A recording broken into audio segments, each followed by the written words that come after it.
ಇಷ್ಟು ದಿನ ಸ್ಮಾಲ್ ಸ್ಕ್ರೀನಲ್ಲಿ ಆಗಿರ್ಬೋದು, ಬೆಳ್ಳಿ ಪರದೆಯಲ್ಲಿ ಆಗಿರ್ಬೋದು, ಒಂದಷ್ಟು ಸೆಲೆಬ್ರಿಟಿಗಳನ್ನು ಇಂಟರ್ವ್ಯೂ ಮಾಡಿ ತಾವು ಕೂಡ ಸೆಲೆಬ್ರಿಟಿ ಆಗಬೇಕು ಅನ್ನುವಂತಹ ನಿಟ್ಟಿನಲ್ಲಿ ಹೊರಟಿದ್ದಂಥವರು ಇವತ್ತು ಸೆಲೆಬ್ರಿಟಿಗೆ ಮೊದಲ ಹೆಜ್ಜೆ ಸಿಕ್ಕಿದೆ.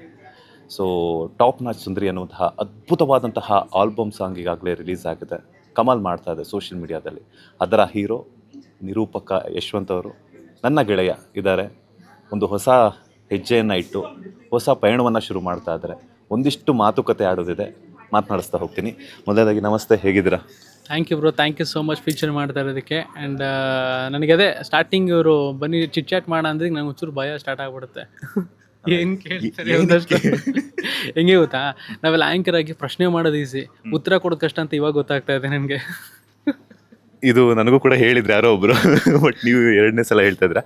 ಆ್ಯಂಡ್ ಟಾಪ್ ನಾಚ್ ಸುಂದರಿ ಮೊದಲ ಹೆಜ್ಜೆ ನಟರಾಗಬೇಕು ಅಂತ ಹೇಳ್ಬಿಟ್ಟು ಇಂಡಸ್ಟ್ರಿಗೆ ಬರ್ತೀರಾ, ಆದರೆ ಗುರಿ ಒಂದೇ ಇತ್ತು, ದಾರಿ ಬೇರೆ ಆಯಿತು. ಸೊ ಹೇಗಿದೆ ಮೊದಲ ಅನುಭವ?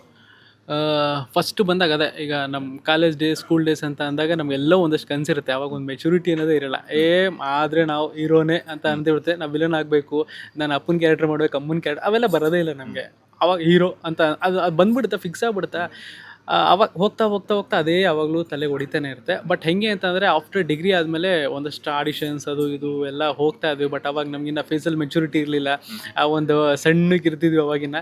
ಸೊ ಆವಾಗಲೂ ನಾವು ಹೀರೋನೇ ಎಕ್ಸ್ಪೆಕ್ಟ್ ಮಾಡ್ತಾ ಇದ್ವಿ ಸಿಕ್ಕರೆ ಅಂತ. ಬಟ್ ಅದು ಆಗಲ್ಲ. ಸೊ ಹೋಗ್ತಾ ಹೋಗ್ತಾ ನಮ್ಗೆ ಒಂದು ಕಡೆ ಎಲ್ಲೋ ರಿಯಲೈಸ್ ಆಗುತ್ತೆ, ಓಕೆ ನಾವು ಇನ್ನೂ ಒಂದಷ್ಟು ಪಳಗಬೇಕು, ನಾವು ಇನ್ನೊಂದಷ್ಟು ನಮ್ಮನ್ನು ನಾವು ಮೋಲ್ಡ್ ಮಾಡ್ಕೋಬೇಕು, ಏನಾಗಬೇಕು ಅನ್ನೋದೊಂದಷ್ಟೆಲ್ಲ ಇರುತ್ತೆ.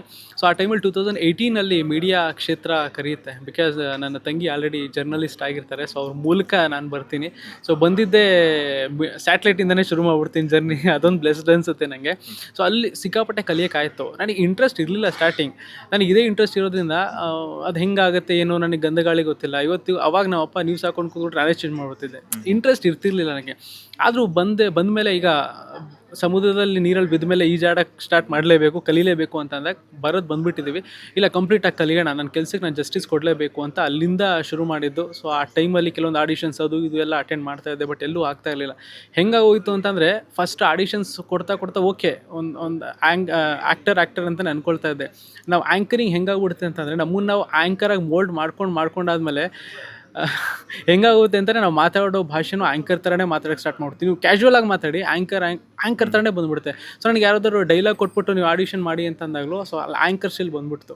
ಸೊ ಹಂಗಾಗಿ ಕಂಪ್ಲೀಟ್ ಆ್ಯಂಕರಾಗಿ ಬದಲಾಗ್ಬಿಟ್ಟೆ. ಸೊ ಅದೇ ಒಂದು 2020ವರೆಗೂ ಸ್ಯಾಟಲೈಟಲ್ಲೇ ಕೆಲಸ ಮಾಡಿದೆ. ಸೊ ನನಗೆ ಯಾವತ್ತೂ ಕನಸು ಹೊಡಿತಾ ಇತ್ತಲ್ಲ, ಸೊ ಹಿಂಗೆ ಇದ್ದರೆ ಹಿಂಗೆ ಆಗೋಗ್ಬಿಡ್ತೀವಿ, ಇಲ್ಲ ಸ್ವಲ್ಪ ಚೇಂಜಸ್ ಬೇಕು ಅಂತ ಅಂದಾಗ ಸ್ಯಾಟಲೈಟ್ ನ್ಯೂಸ್ ಚಾನಲ್ಗಳನ್ನ ಬಿಟ್ಟು ಡಿಜಿಟಲ್ ಕಡೆ ಬಂದೆ. ಸೊ ಅವಾಗ ಒಂದಷ್ಟು ಫ್ರೀಡಮ್ ಇರುತ್ತೆ ಏನಾದರೂ ಮಾಡೋಣ ಅಂತ. ಯಾಕಂದರೆ ಕೋವಿಡ್ ಟೈಮಲ್ಲಿ ಅವಾಗ ತಾನೇ ಬೂಮ್ ಆಗ್ತಾ ಇತ್ತು. ಸೊ ಓಕೆ ಇನ್ನೇನಾದರೂ ಮಾಡೋಣ, ನನ್ನ ಒಂದಷ್ಟು ಬಾಡಿ ಲ್ಯಾಂಗ್ವೇಜ್ನ ಇನ್ನೊಂದಷ್ಟು ಚೇಂಜ್ ಮಾಡ್ಕೊಳ್ಳೋಣ, ಸ್ವಲ್ಪ ಮಾತಲ್ಲಿ ಒಂದಷ್ಟು ಬದಲಾವಣೆ ಮಾಡ್ಕೊಳ್ಳೋಣ, ಯಾಕಂದರೆ ಬೇರೆದೇನೋ ಕರೀತಾ ಇದೆಯಲ್ಲ. ಸೊ ಒಂದಷ್ಟು ಮೋಲ್ಡ್ ಮಾಡ್ಕೋಬೇಕಾಗಿತ್ತು. ಹಾಗಾಗಿ ಈ ಆ್ಯಂಕರಿಂಗ್ ಅನ್ನೋದು ಬಹಳನೇ ಹೆಲ್ಪ್ ಮಾಡ್ತು ನನಗೆ. ಇವತ್ತು ಒಂದು ಸ್ವಲ್ಪ ನೆಟ್ವರ್ಕ್ ಬೆಳೆಸ್ಕೊಂಡು ಒಂದು ಟೀಮ್ ಬಿಲ್ಡ್ ಮಾಡ್ಕೊಂಡಿದ್ದೀನಿ ಅಂತಂದರೆ ಡಿಪೆಂಡ್, ಅವರೆಲ್ಲ ನನ್ನನ್ನು ನೋಡಿದ್ದು ರೆಕಗ್ನೈಸ್ ಮಾಡಿದ್ದು ಈ ಒಂದು ಫೀಲ್ಡಿಂದ. ಸೊ ಇವಾಗ ಈ ಸಾಂಗ್ ಮಾಡಿದ್ದೀನಿ ಅಂದರೆ ಸ್ಟಾರ್ಟಿಂಗ್ ಇಷ್ಟನೇ ಇರಲಿಲ್ಲ ಈ ಫೀಲ್ಡು, ಬಟ್ ಈ ಫೀಲ್ಡಿಂದನೇ ಈ ಸಾಂಗ್ ಮಾಡೋಕ್ಕಾಯಿತು ನಾನು. ಎಸ್, ಯಶವಂತ್ ಅವರ ಲೈಫಲ್ಲಿ ಟಾಪ್ ನಾಚ್ ಸುಂದರಿ ಯಾರು ಅಂತ? ಇನ್ನು ಆ ಥರ ಯಾರೂ ಎಂಟ್ರಿನೇ ಕೊಟ್ಟಿಲ್ಲ. ಕ್ರಶ್ ಆಗಿದ್ದಾರಾ ಅಂತ? ಕ್ರಶ್ ಸುಮಾರು ಆಗ್ತಾ ಇರುತ್ತೆ, ಬಟ್ ಅವೆಲ್ಲ ನೆನಪಿಲ್ಲ. ಆ ಟೈಮಲ್ಲಿ ಆಗುತ್ತೆ ಹೋಗುತ್ತೆ. ಸೊ ಯಾರು ಟಾಪ್ ನಾಚ್ ಸುಂದರಿ ಅಂತ ಇನ್ನು ಯಾರೂ ಬಂದಿಲ್ಲ. ಎಸ್, ಮೊದಲ ಹೆಜ್ಜೆಗೆ ತಂದೆ ತಾಯಿ ಸಪೋರ್ಟ್ ಅಂತೂ ಇದ್ದೇ ಇರುತ್ತೆ. ಸೊ ಅವರ ಅನುಭವದ ಮಾತುಗಳೇನಾದರೂ ಹೇಳಿದ್ರಾ, ಅಥವಾ ಅವರ ಗೈಡ್ಲೈನ್ಸಿಂದ ಹೆಂಗೆ ಬಂದ್ರಿ ಅಂತ? ಸ್ಟಾರ್ಟಿಂಗ್ ನಮ್ಮಪ್ಪ ಫಸ್ಟಿಂದನೂ ಹೇಳ್ತಾ ಇದ್ದಿದ್ದು ಒಬ್ಬ ಒಳ್ಳೆ ಪೊಲೀಸ್ ಆಫೀಸರ್ ಆಗು ಅಂತ. ಬಿಕಾಸ್ ನಮ್ಮ ಅಪ್ಪನೂ ಪೊಲೀಸ್ ಆಗಿದ್ರು. ಸೊ ಹಂಗಾಗಿ ಅವ್ರಿಗೆ ಅದೇ ಇರ್ತಿತ್ತು. ಸೊ ಹಂಗಾಗಿ ಡಿಗ್ರಿ ಒಂದೇ ಸರಿ ಪಾಸ್ ಮಾಡಲಿಲ್ಲ ನಾನು. ಸೊ ಹಂಗಾಗಿ ಸ್ವಲ್ಪ ಒಂಚೂರು ಅದು ಆಗೋವರೆಗೂ ಸ್ವಲ್ಪ ನಾನು ಅಲ್ಲಿವರೆಗೂ ಡಿಗ್ರಿ ಪಾಸ್ ಮಾಡೋವರೆಗೂ ಒಂಚೂರು ಈ ಕಡೆ ಒಂಚೂರು ಮಾಡ್ತಾ ಇರ್ತೀನಿ, ಹಾಗೆ ಹಿಂಗೆ ಅಂತಿದ್ದೆ. ಸರಿ ಮಾಡು ಅಂತ ಸುಮ್ಮನಾದ್ರು. ಬಟ್ ಅಂತೂ ಇಂತೂ ಡಿಗ್ರಿ ಪಾಸ್ ಮಾಡಾದ್ಮೇಲೆ ಒಂದ್ಸರಿ ಸಿನ್ಸಿಯರಾಗಿ ನಾನು ಟ್ರೈ ಮಾಡಿದೆ. ಕೇಸ್ ನಾನು ಅಲ್ಲಿವರೆಗೂ ನಮ್ಮ ಅಪ್ಪನ ಆಸೆ ಆದರೂ ಫುಲ್ಫಿಲ್ ಮಾಡೋಣ, ಯಾಕಂದ್ರೆ ನನಗೆ ಇಲ್ಲಿ ಆಲ್ರೆಡಿ ಆಡಿಷನ್ಸಲ್ಲಿ ರಿಜೆಕ್ಷನ್ ಆಗ್ತಾಯಿತ್ತು. ಸರಿ ಒಂದ್ಸರಿ ನಮ್ಮ ಅಪ್ಪನ ಆಸೆ ಪೂರೈಸೋಣ ಅಂದ್ಬಿಟ್ಟು ಸೊ ಅವಾಗಿಂದ ಒಂದಷ್ಟು ಜನರಲ್ ನಾಲೆಡ್ಜ್ ಬುಕ್ಸ್ಗಳು ಜಾಸ್ತಿ ಓದ್ತಾ ಇದ್ದೆ ನಾನು. ಸೊ ಹಂಗಾಗಿ ಒಂದ್ಸರಿ ಕೇಸ್ ಕಂಪ್ಲೀಟಾಗಿ ಟ್ರೈ ಮಾಡೋಣ ಅಂತ ಅಂದ್ಕೊಂಡು ಕಂಪ್ಲೀಟಾಗಿ ಓದೋಕ್ಕೆ ಸ್ಟಾರ್ಟ್ ಮಾಡಿದೆ. ಸೊ 2020 ಕೇಸ್ ಪ್ರಿಲಿಮ್ಸ್ 5 ಮಾರ್ಕ್ಸಲ್ಲಿ ಹೋಯಿತು ನನಗೆ. ಸೊ ಅದಾದಮೇಲೆ ಮತ್ತೆ ಕೋವಿಡ್ ಟೈಮಲ್ಲಿ ಅದು ಮತ್ತೆ ಇನ್ಯಾವುದೂ ಕಾಲ ಆಗಲಿಲ್ಲ. ಮತ್ತು ನಾವು ಈ ಕಡೆನೇ ಓಕೆ ಇನ್ಯಾವುದು ಕಾಲ ಆಗ್ತಾಯಿಲ್ಲಪ್ಪ, ಅದು ಲೇಟ್ ಆಗುತ್ತೆ, ಹಂಗೆ ಹಿಂಗೆ ಕೆಲಸ ಆದರೂ ಮಾಡಬೇಕಲ್ಲ ಹೊಟ್ಟೆಪಾಡು ಅಂದ್ಬಿಟ್ಟು ಮತ್ತೆ ಇಲ್ಲೇ ಶುರು ಮಾಡಿದಾಗ ಓಕೆ ನಮ್ಮ ಅಪ್ಪಂಗೆ ಗೊತ್ತಾಯಿತು ಓಕೆ ಇವ್ನಿಗೆ ಬೇರೆಯೇ ಆಸೆ ಇದೆ ಅಂತ. ಸೊ ಎಲ್ಲೂ ನನಗೆ ಡಿಸಪಾಯಿಂಟ್ ಮಾಡಲಿಲ್ಲ. ಸೊ ಏನೇ ಮಾಡಂಗಿದ್ರು ಪ್ರತಿ ಹೆಜ್ಜೆ ಇಟ್ರೂ ತುಂಬ ನೋಡ್ಕೊಂಡು ಕೆಲಸ ಮಾಡು ಅಂತ ಹೇಳಿ ಇಲ್ಲಿವರೆಗೂ ಇವತ್ತಿನವರೆಗೂ ಸಪೋರ್ಟ್ ಮಾಡ್ತಾ ಇದ್ದಾರೆ. ಬಟ್ ಅವ್ರು ನನ್ನ ಫೇಲ್ಯೂರ್ ನೋಡಿದ್ದು ಜಾಸ್ತಿ. ಸೊ ಒಂದು ಸಕ್ಸಸ್ ನನ್ನ ಒಂದು ಫಸ್ಟ್ ಸ್ಟೆಪ್ ಹೆಂಗಿರುತ್ತೆ ಅಂತ ಅವರಿಗೆ ತೋರಿಸ್ಬೇಕಾಗಿತ್ತು. ಸೊ ಇವತ್ತು ನೋಡಿದ್ದಾರೆ, ಖುಷಿ ಪಟ್ಟಿದ್ದಾರೆ. ಎಸ್, ಫಸ್ಟ್ ಸ್ಟೆಪ್ ಮೂಲಕ ನಿಮ್ಮ ಹೊಸ ಪಯಣವನ್ನು ಶುರು ಮಾಡಿದ್ದೀರಾ. ಆದರೆ ಈಗ ನಾವು ಒಂದಷ್ಟು ವಾಹಿನಿಗಳಲ್ಲಿ ನಿರೂಪಕರಾಗಿ ಕೆಲಸ ಮಾಡಿದವ ಅಥವಾ ವರದಿಗಾರರಾಗಿ ನಾವು ಕೆಲಸ ಮಾಡ್ತಿದ್ದೀವಿ ಅಂತಂದಾಗ ಕಾರಣಾಂತರಗಳಿಂದ ಅಥವಾ ನಮ್ಮ ಮುಂದಿನ ಜೀವನಕ್ಕೋಸ್ಕರ ನಾವು ಚೇಂಜ್ ಮಾಡ್ತೀವಿ. ಅದಾದ ನಂತರ ಏನಾಗುತ್ತೆ ಅಂದರೆ ವಾಟ್ ನೆಕ್ಸ್ಟ್ ಅನ್ನುವಂಥ ಕ್ವಶನ್ ಮಾರ್ಕ್ ಬರುತ್ತೆ. ಆದರೆ ನಿಮ್ಮದು ಹೊಸ ಮೈಲಿಗಲ್ಲೇ ಸೃಷ್ಟಿ ಆಗ್ತಾ ಇದೆ. ಬಿಕಾಸ್ ಯಾಕಂತಂದರೆ ಇಷ್ಟು ದಿನ ಸ್ಮಾಲ್ ಸ್ಕ್ರೀನಲ್ಲಿ ಆ್ಯಂಕರ್ ಆಗಿ ಕಾಣಿಸ್ಕೊಳ್ತಿದ್ದಂಥವ್ರು ಈಗ ಆಲ್ಬಮ್ ಸಾಂಗ್ ಮೂಲಕ ಒಬ್ಬ ಪರಿಪೂರ್ಣ ನಾಯಕ ನಟರಾಗಿ ಹೊರಹೊಮ್ತಾ ಇದ್ದಾರೆ ಅಂತಂದಾಗ ಮುಂದಿನ ದಿನಗಳಲ್ಲಿ ಯಶವಂತ್ ಅವರು ನಿರೂಪಣೆಯನ್ನು ಕಂಟಿನ್ಯೂ ಮಾಡ್ತಾರಾ ಅಥವಾ ಕಂಪ್ಲೀಟಾಗಿ ಬೆಳ್ಳಿ ಸ್ಪರ್ಧೆಯಲ್ಲೇ ಕಮಾಲ್ ಮಾಡೋದಕ್ಕೆ ಅಥವಾ ಬೇರೆ ಬೇರೆ ಅವಕಾಶಗಳಲ್ಲಿ ತೊಡಗಿಸ್ಕೊಳ್ತಾರಾ ಅಂತ? ಇವಾಗ ನನಗೂ ಗೊತ್ತಿಲ್ಲ. ಪ್ರತಿ ಸಲನೂ ಹೆಂಗೆ ಅನ್ನಿಸ್ತಿತ್ತು ಅಂತಂದರೆ ನಾನು 2020 ಸೊ ಇದಕ್ಕೆ ಬಂದೆ, ಡಿಜಿಟಲ್ ಫೀಲ್ಡ್ ಬಂದಮೇಲೆ 2 ವರ್ಷ ಮಾಡಿದೆ. 2022 ಮತ್ತೆ ನನಗೆ ಒಂದು ದೊಡ್ಡ ಚಾನಲಿಂದ ಆಫರ್ ಬಂತು. ತುಂಬ ಖುಷಿ ಆಗೋಯ್ತು ನನಗೆ. Branded channel, on time salary, ಅದು ಇದು ನಮಗೆ ಭಾಳ ಖುಷಿ ಆಗ್ಬಿಡ್ತು ಆನ್ ಟೈಮ್ ಸ್ಯಾಲ್ರಿ ಅಂತ ಅಂದಾಗ. ಸೊ ಅದೆಲ್ಲ ಖುಷಿ ಆದಾಗ ಹೋದೆ. ಒಂದು 3 ಡೇಸ್ ವರ್ಕ್ ಮಾಡಿದೆ. ಬಟ್ ನಾನು ಅವಾಗ ಏನು ಅನ್ನಿಸ್ತು ಅಂತಂದರೆ ನಾನು ಮತ್ತೆ ಸ್ಯಾಟಲೈಟ್ ಬಿಟ್ಟು ಡಿಜಿಟಲಿಗೆ ಬಂದಿದ್ದು ನನ್ನ ಬಾಡಿ ಲ್ಯಾಂಗ್ವೇಜ್ ಚೇಂಜ್ ಮಾಡ್ಕೋಣ, ನನ್ನ ಭಾಷೆ ಇದೆಲ್ಲ ಒಂದಷ್ಟು ಚೇಂಜ್ ಮಾಡ್ಕೋಣ ಅಂತ. ಸೊ ಮತ್ತೆ ನನಗೆ ಕರೆದಿದ್ದಾರೆ, ಭಾಳ ಖುಷಿ ಆಯಿತು. ಹೋದೆ, ಒಪ್ಕೊಂಡೆ, ಎಲ್ಲ ಮಾಡೋಕ್ಕೆ ಸ್ಟಾರ್ಟ್ ಮಾಡಬೇಕು ಅಂತ ಅಂದ್ಕೊಂಡಾಗ ಮತ್ತೆ ನೀನು ಅಲ್ಲೇ ಕಟ್ ಬೀಳ್ತಾ ಇದೆಯಾ, ಬೌಂಡ್ರಿ ಹಾಕ್ಕೊಳ್ಳೋಕೆ ಸ್ಟಾರ್ಟ್ ಮಾಡ್ತಿದ್ಯಾ, ನೀನು ಆ ಕಡೆ ಹೋಗ್ತಾ ಇಲ್ಲ ಅಂತಂದಾಗ ಆ ಟೈಮಲ್ಲಿ ಹೆಂಗಿತ್ತು ಅಂತಂದರೆ ತುಂಬಾ ದೊಡ್ಡ ರಿಸ್ಕ್. ಆ ಟೈಮಲ್ಲಿ ನನಗೆ ಆ ಥರ ಆಗಿದ್ದು ಕನ್ಫ್ಯೂಷನ್ ಯಾವತ್ತೂ ಆಗಿಲ್ಲ. ಒಂದು ಕಡೆ ಆನ್ ಟೈಮ್ ಸ್ಯಾಲ್ರಿ, ಒಳ್ಳೆ ಬ್ರ್ಯಾಂಡೆಡ್ ಚಾನಲ್ಗೆ ಹೋಗ್ತೀಯಾ, ಇಲ್ಲ ನಿನ್ನ ಕನ್ಸು ಅಂತ ಅಂದರೆ ಮತ್ತೆ ಸ್ವಲ್ಪ ಒಂಚೂರು ಕಷ್ಟಪಡಬೇಕು ಹಂಗೆ. ಬಟ್ ಇಲ್ಲ, ರಿಸ್ಕ್ ತೊಗೊಳ್ಳೋಣ, ಮತ್ತೆ ಇನ್ನು ಯಾವಾಗ ರಿಸ್ಕ್ ತೊಗೋತೀನಿ, ವಯಸ್ಸಲ್ಲಿದ್ದಾಗಲೇ ರಿಸ್ಕ್ ತೊಗೊಂಬಿಡ್ಬೇಕು, ಅದಾದಮೇಲೆ ಆಗಲ್ಲ. ನಾಳೆ ದಿನ ನಂಗೆ ಗಿಲ್ಟ್ ಕಾಡಬಾರ್ದು. ಯಾವತ್ತೂ ನನಗೆ ಒಂದು ಅನ್ಸೋದು, ಗಿಲ್ಟ್ ಕಾಡಬಾರ್ದು ಯಾವತ್ತಿಗೂ. ನನ್ನ ಕೈಲಿ ಆಗುತ್ತೋ ಆಗಲ್ವೋ, ಫೇಲ್ಯೂರ್ ಸಕ್ಸಸ್ ಸೆಕೆಂಡ್ರಿ ಯೋಚನೆ ಮಾಡೋಣ. ಬಟ್ ಅಟೆಂಪ್ಟ್ ಮಾಡಿದೆ ಅಂತ ಅಂದರೆ ಭಾಳ ಖುಷಿ ಇರುತ್ತೆ. ಈಗ ನಾಳೆ ದಿನ ವಯಸ್ಸಾದ್ಮೇಲೆ ಕೂತ್ಕೊಂಡು ಯೋಚನೆ ಮಾಡ್ಬೋದು ನಾವು, ನಾನು ಏನೇನೆಲ್ಲ ಮಾಡಿದ್ದೆ, ಹಿಂಗೆಲ್ಲ ನನ್ನ ಮೆಮೊರೀಸ್ನ ಕ್ರಿಯೇಟ್ ಮಾಡ್ಕೊಳಕ್ಕೆ ನಾನು ತುಂಬ ಇಷ್ಟಪಡ್ತೀನಿ. ಹಾಗಾಗಿ ಪ್ರತಿ ಸಲನೂ ನಾನು ರಿಸ್ಕ್ ತೊಗೊಳಕ್ಕೆ ಇಷ್ಟಪಡ್ತೀನಿ. ಸೊ ಇದು ಮಾಡಿದಾಗಲೂ ಅಷ್ಟೇ, ಒಂದು ಕಡೆ ಕೆಲಸ ಮಾಡಬೇಕು, ಒಂದು ಕಡೆ ಇಲ್ಲಿ ಪ್ರಾಕ್ಟೀಸು ಮಾಡಬೇಕು, ಒಂದು ಕಡೆ ಟೀಮ್ ಮ್ಯಾನೇಜ್ ಮಾಡಬೇಕಾಗತ್ತೆ. ಪ್ರತಿ ಓಂಕಾರ ಹಾಕಿದಾಗಿಂದ ಇಲ್ಲಿವರೆಗೂ ಸುಮಾರು ಎಲ್ಲ ಇದರಲ್ಲೂ ಇದ್ದೀನಿ. ಸೊ ಪ್ರತಿ ಸಲನೂ ರಿಸ್ಕ್ ಇದ್ದೇ ಇರುತ್ತೆ. ಬಟ್ ಇವಾಗಿನ ಏನಾದರೂ ಮಾಡಬೇಕಂದ್ರೆ ರಿಸ್ಕ್ ತೊಗೊಳ್ಳೇಬೇಕಾಗತ್ತೆ. ಗೊತ್ತಿಲ್ಲ ಮುಂದೆ ಹೆಂಗೆ ಹೋಗುತ್ತೆ, ಹೆಂಗೆ ಏನು ಅಂತ. ಒಂದಷ್ಟು ಪ್ಲ್ಯಾನ್ಸ್ಗಳು ಮಾಡ್ತಾ ಇದ್ದೀನಿ. ಬಟ್ ಸರ್ವೈವ್ ಆಗೋಕ್ಕೆ ಬೆಂಗಳೂರಿನಲ್ಲಿ ದುಡಿಲೇಬೇಕು. ನಮ್ಮದು ಅದೊಂದು ಸಣ್ಣ ಪುಟ್ಟ ಕಮಿಟ್ಮೆಂಟ್ ಇರುತ್ತೆ, ಮಾಡಲೇಬೇಕು. ಒಂದಷ್ಟು ಬ್ಯಾಲೆನ್ಸ್ ಮಾಡೋಣ ಎಲ್ಲಿವರೆಗೆ ಆಗುತ್ತೆ ಅಂತ. ಸುರಸುಂದರ ಅವಿನಾಶ್ ಅವರು ಒಂದು ಮಾತು ಹೇಳಿದರು, ರಾಕಿಂಗ್ ಸ್ಟಾರ್ ಯಶ್ ಅವರ ಸಿನಿಮಾಗಳನ್ನು ಅಂದರೆ ಟಕ್ ಆಫರ್ ಕೊಟ್ಟು ಮುಂದಿನ ಒಂದೊಳ್ಳೆ ಫ್ಯೂಚರ್ ಸಿನಿಮಾಗಳನ್ನು ಬರುವಂಥದ್ದಾಗಲಿ ಅಂತ ಹೇಳ್ಬಿಟ್ಟು. ನಾನು ಕಂಪ್ಲೀಟಾಗಿ ಬರ್ತಾ ಇಲ್ಲ, ಬಿಕಾಸ್ ಯಾಕಂದ್ರೆ ನಾನು ಸ್ವಲ್ಪ ಅವಾಗ ತಾನೇ ಎಂಟ್ರಿ ಆಗ್ತಾ ಇದೆ. ಹಾಗಾಗಿ ಹಿಂಗೆ ಅಂತಂದರೆ ಇನ್ಸಿಡೆಂಟ್ ಏನಂತಂದರೆ ರಾಕಿಂಗ್ ಸ್ಟಾರ್ ಯಶ್ ಅವರ ತಂದೆನೂ ಕೂಡ ಕಾಕಿ ತೊಟ್ಟಿದ್ರು, ನಿಮ್ಮ ತಂದೆನೂ ಕೂಡ ಕಾಕಿ ತೊಟ್ಟಿದ್ರು. ಐ ಥಿಂಕ್ ನನಗೆಲ್ಲೋ ಒಂದು ಕಡೆ ಸಿಕ್ಸ್ ಸೆನ್ಸಲ್ಲಿ ಹೊಡಿತಾ ಇರೋದು ಏನಂತಂದರೆ ಈ ಯಶು ಕೂಡ ಎಲ್ಲೋ ಒಂದು ಕಡೆ ಮುಂದಿನ ದಿನಗಳಲ್ಲಿ ರಾಕಿಂಗ್ ಸ್ಟಾರ್ ಆಗ್ತಾರೆ ಅಂತ ಹೇಳ್ಬಿಟ್ಟು. ಇಲ್ಲ, ನಮ್ಮ ಕರ್ನಾಟಕಕ್ಕೆ ಅವರೊಬ್ಬರೇ ರಾಕಿಂಗ್ ಸ್ಟಾರ್. ಸೊ ನಮಗೆ ದೊಡ್ಡ ದೊಡ್ಡ ಹೀರೋಸ್ಗಳೆಲ್ಲ ಏನು ಮಾಡ್ತಾರೆ, ಇನ್ಸ್ಪೈರ್ ಮಾಡ್ತಾರೆ ನಮಗೆ. ಅವರ ಒಂದು ಮಾತಾಗಿರ್ಬೋದು, ಅವ್ರು ನಡ್ಕೊಂಬಂದ ಜರ್ನಿ ಆಗಿರ್ಬೋದು, ನಂಗೆ ತುಂಬಾ ಇನ್ಸ್ಪೈರ್ ಮಾಡ್ತಾರೆ. ಇವತ್ತಿಗೂ ನನಗೆ ಯಾರ್ದು ಕೇಳ್ತಾರೆ ನಿನ್ನ ಫೇವ್ರೇಟ್ ಹೀರೋ ಯಾರು ಅಂತ. ನನಗೆ ಸ್ಯಾಂಡಲ್ವುಡ್ಡಲ್ಲಿ ಇರೋರೆಲ್ಲ ಫೇವ್ರೇಟ್ ಹೀರೋ. ಬಿಕಾಸ್ ನಾವು ಒಬ್ಬರು ಹೀರೋ ಸಿನಿಮಾ ನೋಡಿ ಬೆಳೆದಿಲ್ಲ. ಸೊ ನಾವು ಬೆಳೆದ ಪ್ರತಿಯೊಬ್ಬರು ಹೀರೋಗಳ ಸಿನಿಮಾ ನೋಡೇ ನಾವು ಬೆಳೆದಿರೋದು. ಪ್ರತಿಯೊಂದು ಪಾತ್ರಗಳು ನಮಗೆ ಇಷ್ಟ ಆಗ್ತಾ ಹೋಗುತ್ತೆ. ಸೊ ನಾವು ಯಾಕೆ, ನಾನು ಫಸ್ಟ್ ಹೇಳಿದ್ನಲ್ಲ, ಯಾಕೆ ಹೀರೋನೇ ಆಗಬೇಕು ಅಂತ ಹೇಳ್ತಿದ್ದೆ ಬೇರೆಯವ್ರಿಗೆ ಅಂತಂದರೆ, ಸೊ ಅವ್ರು ನಮಗೆ ಇಂಪ್ರೆಸ್ ಮಾಡಿದ್ದಾರೆ, ನಮಗೆ ಇನ್ಸ್ಪೈರ್ ಮಾಡಿದ್ದಾರೆ. ಪಾತ್ರಗಳು ಇಷ್ಟ ಆಗಿರೋದಕ್ಕೆ ಓಕೆ ನಾನು ಹಿಂಗಾದರೆ ಚೆನ್ನಾಗಿರುತ್ತಲ್ಲ ಅಂತ ಅಂದ್ಕೊಂಡು ಪ್ರತಿ ಸಿನಿಮಾ ನೋಡಿದಾಗಲೂ ಅಂದ್ಕೊಂಡೋಗಿ. ಸೊ ಪ್ರತಿಯೊಬ್ಬರು ಇನ್ಸ್ಪೈರ್ ಮಾಡ್ತಾರೆ. ಸೊ ಇವಾಗ ಅವರು ನೆಕ್ಸ್ಟ್ ಲೆವೆಲಲ್ಲಿದ್ದಾರೆ. ಗೊತ್ತಿಲ್ಲ, ಅವ್ರು ಹೇಳಿದ್ದು ಖುಷಿ ಆಯಿತು, ನೀವು ಹೇಳಿದ್ದು ನನಗೆ ಖುಷಿ ಆಯಿತು. ಒಟ್ಟು ನಮ್ಮ ಕೆಲಸ ಮಾಡ್ತಾ ಹೋಗೋಣ, ನಮ್ಮ ಕೆಲಸನ ಪ್ರೀತಿಸ್ತಾ ಹೋಗೋಣ. ನನಗೆ ಒಂದು ಅನ್ಸೋದು ಯಾವತ್ತು ಅಂತಂದರೆ, ನೀನು ಕೆಲಸನ ತುಂಬ ಚೆನ್ನಾಗಿ ಪ್ರೀತಿಸ್ತೆ ಅಂತಂದರೆ ಕೆಲಸನ ನಿನಗೆ ಎಲ್ಲೋ ಕರ್ಕೊಂಡು ಹೋಗುತ್ತೆ ಅಂತ. ಸೊ ಒಂದು ಹೇಳೋಕ್ಕೆ ಇಷ್ಟಪಡ್ತೀನಿ, ನಾವು ನೀವು ಒಂದು ಫ್ಲೈಟಲ್ಲಿ ಜರ್ನಿ ಮಾಡಿದ್ವಿ, ಚೆನ್ನೈಗೆ ಜರ್ನಿ ಮಾಡಿದ್ವಿ. ನನಗೆ ಹೆಂಗೆ ಅನ್ಸುತ್ತೆ, ಚಿಕ್ಕ ವಯಸ್ಸಿಂದ ನಾನು ಪ್ಲೇನ್ ಏನಾದರೂ ಮೇಲೆ ಹೋಯ್ತು ಅಂದರೆ ಏನೋ ಇವತ್ತಿಗೂ ಗೊತ್ತಿಲ್ಲ, ಸುಮ್ಮನೆ ಹೋಯ್ತು ಅಂದರೆ ಹಿಂಗೆ ಮೇಲ್ಗಡೆ ನೋಡ್ತೀವಿ ನಾವು. ಯಾಕೆ ಅಂತಂದರೆ ಚಿಕ್ಕ ವಯಸ್ಸಿನ ಒಂದು ಸರಿ ನಾವು ಪ್ಲೇನಲ್ಲಿ ಹೋದರೆ ಹೆಂಗಿರುತ್ತೆ, ಏರೋಪ್ಲೇನಲ್ಲಿ ಹೋದರೆ ಹೆಂಗಿರುತ್ತೆ ಅಂತ ಭಾಳ ಆಸೆ ಇತ್ತು ನನಗೆ. ಒಂದು ಸರಿ ಹೋಗಲೇಬೇಕು ಅಂತಲ್ಲ. ಆವತ್ತು ನಂದು ಫಸ್ಟ್ ಜರ್ನಿ ಅದು. ಯಾವತ್ತೂ ಹೋಗಿರಲಿಲ್ಲ. ನಾನು ಪ್ರತಿ ಸಲನೂ ಅನ್ಕೋತಾ ಇದ್ದೆ, ಯಾಕೆ ಹೋಗೋಕ್ಕಾಗ್ತಾಯಿಲ್ಲ. ಬಿಕಾಸ್ ನಮಗೆ ಬೇರೆ ಕಡೆ ಹೋಗೋಕೆ ನಮಗೆ ಆಸೆ ಇದ್ರೂ ಒಂದು ದುಡ್ಡು ಇರಬೇಕು, ಆಮೇಲೆ ನಮಗೆ ಟೈಮೂ ಇರಬೇಕು. ಓಕೆ, ಸುಮ್ಮನೆ ಹೋಗಿ ದುಡ್ಡು ಖರ್ಚು ಮಾಡ್ಕೊಳ್ಳೋಕೆ, ಮಿಡಲ್ ಕ್ಲಾಸ್ ಫ್ಯಾಮಿಲಿ ಅಂದರೆ ಗೊತ್ತಿರಲ್ಲ, ಅಷ್ಟೊಂದು ಖರ್ಚು ಮಾಡ್ಕೊಂಡು ಏನಕ್ಕೆ ಹೋಗೋದು, ಆಯಿತು ಬಿಡು ಕನಸೇ ಕಾಣ, ಟೈಮ್ ಬಂದಾಗ ಹೋಗೋಣ ಅಂತ ಅನ್ಕೊಂಡಿರ್ತೀವಿ. ನನಗೆ ಅವತ್ತು ತುಂಬ ಅನಿಸಿದ್ದೇನು ಅಂತಂದರೆ ನಿನ್ನ ಕೆಲಸ ಇಷ್ಟಪಡ್ತಿದ್ಯಲ್ವಾ, ಕೆಲಸ ತುಂಬ ನೀಟಾಗಿ ಮಾಡ್ತಿದ್ಯಲ್ವಾ, ನನಗೆ ಪ್ಲೇನಲ್ಲಿ ಟ್ರಾವೆಲ್ ಮಾಡಿಸಿದ್ದೆ ನನ್ನ ಕೆಲಸ. ಸೊ ಹಾಗಾಗಿ ನನಗೆ ಅನಿಸಿದ್ದು ನಿನ್ನ ಕೆಲಸನ ಇಷ್ಟಪಟ್ಟದೆ ಅಂತಂದರೆ ನಿನ್ನ ಕನಸುಗಳಿಗೆ ನಿನ್ನ ಸಾಥ್ ಕೊಡ್ತಾ ಹೋಗುತ್ತೆ. ಸೊ ಹಾಗೆ ಪ್ರೀತಿಯಿಂದ ಕೆಲಸ ಮಾಡಿ, ಇಷ್ಟಪಟ್ಟು ಕೆಲಸ ಮಾಡಿ, ನಾವು ಏನು ಅಂದ್ಕೊಂಡಿದ್ದೀವೋ ಫುಲ್ಫಿಲ್ ಆಗುತ್ತೆ ಅಂತ ನನಗೆ ಅವತ್ತು ಅನ್ನಿಸ್ತು.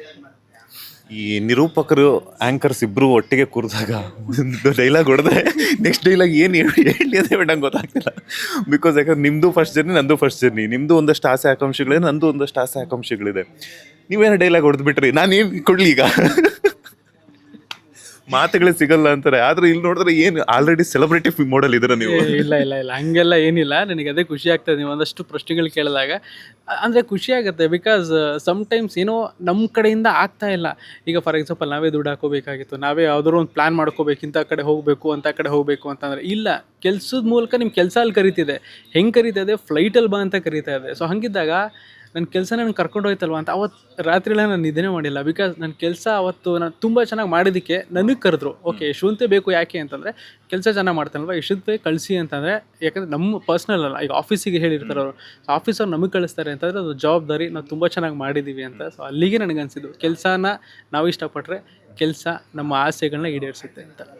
ಎಸ್, ಈಗ ಸೋಷಿಯಲ್ ಮೀಡಿಯಾ ಆಯಿತು, ಅದ್ರ ಜೊತೆಗೆ ಸ್ಯಾಟಲೈಟ್ ಚಾನಲ್ಸ್ ಆಯಿತು, ಡಿಜಿಟಲ್ ಆಯಿತು, ಈಗ ಟಾಪ್ ಮ್ಯಾಚ್ ಆಯಿತು. ಮುಂದಿನ ದಿನಗಳಲ್ಲಿ ಬಿಗ್ ಬಾಸ್ ಅವಕಾಶ ಸಿಕ್ಕಿದ್ರೆ ಹೋಗ್ತೀರಾ? ಇದಕ್ಕೇನು ಹೇಳಿ, ನಾನು ಗೊತ್ತಿಲ್ಲ. ಯಾಕಂದರೆ ಬಿಗ್ ಬಾಸಿಂದ ಬಂದಮೇಲೆ ಪ್ರತಿ ಸಲನೂ ನಮಗೆ ಫಸ್ಟ್ ಸಿಗ್ತಾರೆ, ನಾವು ಒಂದಷ್ಟೆಲ್ಲ ಮಾತಾಡ್ತಾ ಇರ್ತೀವಿ. ಗೊತ್ತಿಲ್ಲ ಹೆಂಗಾಗುತ್ತೆ, ಏನು ವರ್ಕ್ ಆಗುತ್ತೆ ಅಂತ. ಸದ್ಯಕ್ಕೆ ಇವಾಗ ಟಾಪ್ನ ಶುರುವಾಗಿದೆ, ಹೆಂಗೆ ರೀಚ್ ಮಾಡಿಸೋಣ, ಹೆಂಗೆ ಹೋಗೋಣ, ಸೊ ಒಂದಷ್ಟು ಜನ ಎಷ್ಟು ಜನ ಹುಕ್ ಮಾಡ್ತಾರೆ, ರೀಲ್ಸಲ್ಲಿ ಹೆಂಗೆ ಟ್ರೆಂಡ್ ಆಗುತ್ತೆ ಅನ್ನೋದು ಮಾತ್ರ ಸದ್ಯಕ್ಕೆ ಯೋಚನೆ ಇದೆ. ಫೈನಲಿ ಕನ್ನಡಿಗರಿಗೆ ಹೇಳ್ತೀರಾ? ಬಿಕಾಸ್ ಯಾಕಂದರೆ ಇಷ್ಟು ದಿನ ಆ್ಯಂಕರಾಗಿ ನೋಡಿದರು, ಈಗ ಒಬ್ಬ ಹೀರೋ ಆಗಿ ನೋಡ್ತಾ ಇದ್ದಾರೆ. ಸೊ ಅಲ್ಲಿಂದ ಇಲ್ಲಿ ತನಕನೂ ಕೂಡ ಸಾಕಷ್ಟು ಸ್ಟ್ರಗಲಿಂಗ್ ಲೈಫ್ ನಿಮ್ಮದೇ ಆದಂತ ಇರುತ್ತೆ. ಯಾಕಂತಂದರೆ ಒಂದೊಂದು ದಿನ ಊಟ ಮಾಡೋಕ್ಕೂ ಆಗಿರಲ್ಲ, ಬಿಕಾಸ್ ನಿಮ್ಮ ವರ್ಕ್ ಶೆಡ್ಯೂಲ್ ಹಂಗಿರುತ್ತೆ. ಎಲ್ಲೋ ಒಂದು ಕಡೆ ಹೋಗಬೇಕಾಗುತ್ತೆ, ಯಾವುದೋ ಒಂದು ಸೆಲೆಬ್ರಿಟಿನ ಇಂಟರ್ವ್ಯೂ ಫಾಲೋ ಅಪ್ ಮಾಡಿರ್ತಾರೆ. ಆದರೆ ಇವತ್ತು ಇಂಟರ್ವ್ಯೂ ಮಾಡ್ತಿದ್ದಂಥವ್ರು ಇಂಟರ್ವ್ಯೂ ಮಾಡಿಸ್ಕೊಳ್ಳೋ ಮಟ್ಟಿಗೆ ಬೆಳೆದಿದ್ದೀರಾ, ಇನ್ನಷ್ಟು ಇಂಟರ್ವ್ಯೂಸ್ ಕೊಡೋಕ್ಕೆ ಬಾಕಿ ಇದೆ. ಸೊ ಫೈನಲಿ ಕನ್ನಡಿಗರ ಆಶೀರ್ವಾದ ಯಾವ ರೀತಿ ಕೇಳ್ತೀರಾ ಅಂತ? ಪ್ರತಿ ಸಲ ಈಗ ಹೇಳಿದಾಗಲಿ ನಿಮಗೂ ಏನೋ ಒಂದು ಆಸೆ ಇರುತ್ತೆ. ಸೊ ಇವಾಗ ನೀವು ಇದನ್ನು ಚೂಸ್ ಮಾಡಿದ್ದೀರಾ ಅಂತಂದರೆ ಇದಕ್ಕೆ ಬಿಟ್ಟು ಬೇರೆ ಇನ್ನೊಂದೇನೋ ಒಂದು ಆಸೆ ಇರುತ್ತೆ. ಸೊ ಇವೆಲ್ಲವೂ ಕೂಡ ನಮ್ಗೆ ದಾರಿ ಆಗ್ತಾ ಹೋಗುತ್ತೆ. ಪ್ರತಿ ಸಲ ನಾನು ಹೇಳೋದು, ಯಾವತ್ತಿಗೂ ನನಗೆ ಅನ್ಸುತ್ತೆ ಪರ್ಸ್ನಲಿ, ಗಿಲ್ಟ್ ಕಾಡಬಾರ್ದು ಯಾವತ್ತು. ಸೊ ನಾಳೆ ದಿನ ಆರಾಮಾಗಿ ಕಣ್ಣು ಮುಚ್ಚಿದ್ವಾ, ಏನೂ ಮಾಡಲೇ ಇಲ್ಲಪ್ಪ ಲೈಫಲ್ಲಿ ಅನ್ನೋ ಥರ ಇರಬಾರ್ದು. ಮಾಡಿದ್ದೀನಿ, ಸಕ್ಸಸ್ ಆಗಿದೆ, ಮಾಡಿದ್ದೀನಿ, ಫೇಲ್ಯೂರ್ ಆಗಿದೆ, ಬಟ್ ಅಟೆಂಪ್ಟ್ ಮಾಡೋದನ್ನ ಅದೊಂದು ಇತ್ತು ಅಂದರೆ ಆರಾಮಾಗಿ ನಿಮ್ಮದೇ ಕಣ್ಣು ಮುಚ್ಬೋದು. ಇಲ್ಲ ಅಂತಂದರೆ ಅವತ್ತೊಂದು ದಿನ ಟ್ರೈ ಮಾಡಿದರೆ ಆಗ್ತಿತ್ತಲ್ಲ ಅಂತ ಅದಿರಬಾರ್ದು. ಸೊ ನಾಳೆ ನನಗೆ ಹೆಂಗೆ ಮೆಮೊರಿ ಕ್ರಿಯೇಟ್ ಮಾಡ್ಕೋಬೇಕು ಅಂತಂದರೆ, ನಾಳೆ ನನ್ನ ಮೊಮ್ಮಕ್ಕಳು ಕೂತ್ಕೊಂಡು ಹೇಳಬೇಕು, ನೋಡಲ್ಲಿ ನಿಮ್ಮ ಅಜ್ಜ ಅವಾಗಲೇ ಹಂಗೆ ಮಾಡಿದ್ದ ಅನ್ನೋ ಥರ. ಸೊ ಹಂಗಿರಬೇಕು ಅಂತ. ಸೊ ಹಾಗಾಗಿ ಅಟೆಂಪ್ಟ್ ಮಾಡೋಣ ಅಂತಲೇ ಪ್ರತಿ ಸಲನೂ ಅನಿಸುತ್ತೆ. ಆ್ಯಂಡ್ ಸುಮಾರು ಜನ ಒಂದಷ್ಟೆಲ್ಲ ನೋಡ್ತಾ ಇರ್ತಾರೆ, ಗಿವ್ ಅಪ್ ಮಾಡೋರು ತುಂಬ ಜನ ಇದ್ಬಿಡ್ತಾರೆ. ಸೊ ಒಂದು ಫೇಲ್ಯೂರ್ ಆಯಿತು ಹಾಗೆ ಹಿಂಗೆ ಅಂತಂದಾಗೆ ಬಿಟ್ಬಿಡು, ನಮ್ಮ ಕೈಲಿ ಆಗಲ್ಲ ಅನ್ನೋರು ತುಂಬ ಜನ ಇರ್ತಾರೆ. ಬಟ್ ಯಾವುದು ಮಾಡೋಕ್ಕೆ ಹೋಗ್ಬೇಡಿ, ಕೊನೆವರೆಗೂ ಪ್ರಯತ್ನ ಮಾಡಿ. ಅದೇ ನಾನು ಆವಾಗಲೇ ಹೇಳ್ದಂಗೆ, ನೀವು ಕನಸನ್ನ ಚೆನ್ನಾಗಿ ಇಷ್ಟಪಡ್ತು ಅಂತಂದರೆ ನೇಚರ್ ಎಲ್ಲದಕ್ಕೂ ಸಪೋರ್ಟ್ ಮಾಡಿಬಿಡುತ್ತೆ. ಸೊ ಅದಕ್ಕೆ ನಾನೇ ಬೆಸ್ಟ್ ಎಕ್ಸಾಂಪಲ್. ಸೊ ಹಾಗಾಗಿ ಪ್ರತಿಯೊಬ್ಬರು ಕೆಲಸನ ತುಂಬ ಚೆನ್ನಾಗಿ ಮಾಡಿ, ಕೆಲಸನ ಇಷ್ಟಪಡಿ, ಅವಾಗ ಇನ್ನೂ ಒಂದು ಟಾಪ್ ನಾಚ್ ಆಗುತ್ತೆ ನಿಮ್ಮ ಲೈಫಲ್ಲೂ. ಆ್ಯಂಡ್ ಯಶ್ ಮ್ಯೂಸಿಕ್ಸ್ ಅನ್ನೋ ಒಂದು ಯೂಟ್ಯೂಬ್ ಚಾನಲ್ ಮೂಲಕ ಸೊ ನನ್ನದೇ ಆದಂಥ ಒಂದು ಟಾಪ್ ನಾಚ್ ಬರ್ತಾಯಿದ್ದೀನಿ. ಒಂದಷ್ಟು ಕೆಲಸ ಮಾಡೋಣ ಅನ್ನೋ ಕಾರಣಕ್ಕೆ ನನ್ನ ಚಾನಲ್ನ ಅಂತ ಓಪನ್ ಮಾಡಿ ಅದ್ರ ಮೂಲಕ ಬರ್ತಾಯಿದ್ದೀನಿ. ಪ್ರತಿಯೊಬ್ಬರು ಕೂಡ ನೋಡಿ, ಸಬ್ಸ್ಕ್ರೈಬ್ ಮಾಡಿ, ಎಂಜಾಯ್ ಮಾಡಿ. ತುಂಬ ಖುಷಿ ಆಯಿತು ಅಂತಂದರೆ ನೀವು ರೀಲ್ಸ್ ಮಾಡಿ ಅದನ್ನು ನನಗೆ ಟ್ಯಾಗ್ ಮಾಡಿ ನಾನು ಶೇರ್ ಮಾಡ್ತೇನೆ.